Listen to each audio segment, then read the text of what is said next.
நாங்க வீட்ல கீரை குழம்பு செஞ்சு ரொம்ப நாள் ஆகுது. இந்த கொஞ்சோண்டு இருக்க கீரையே கொஞ்ச நாள் முன்னாடி கீரை பொரியல் பண்ணியிருந்தேன். அப்போ நான் வீடியோ போடலதான் நினைக்கிறேன். சண்டே நான் எதுவுமே நான்வெஜ் செய்யல. அப்போ மீந்து போன கீரை தான் இந்த கொஞ்சமே.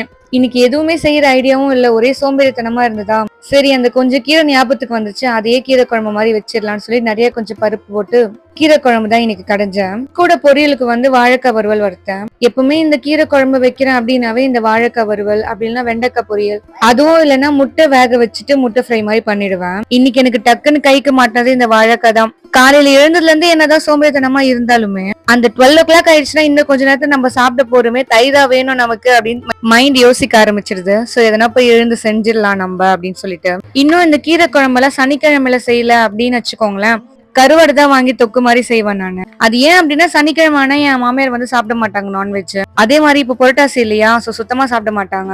எதுக்கு ஒருத்தருக்கும் தனித்தனியா செய்யணுமே அப்படின்னு சொல்லிட்டுதான் எல்லாரும் காமனா சாப்பிடுற மாதிரி எதனா ஒண்ணு பொதுவா செஞ்சிருது. இல்லைன்னா இன்னைக்கு நான் முட்டையோ இல்ல கருவாடோ ரெண்டுத்துல எதனா ஒண்ணு ஈஸியா பண்ணிட்டு இருப்பேன் நானு. சில பேர் இந்த கீரையில மட்டன் போட்டு எல்லாம் சமைப்பாங்க. அது எப்படின்னு எனக்கு தெரியாது. பட் என் மாமியார் செய்வாங்க.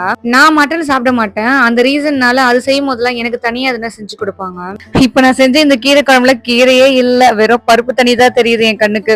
சரி ஏதோ ஒண்ணு மதியம் லஞ்சுக்கு தேவையான வேலையும் முடிச்சாச்சு, அவ்வளவுதான்.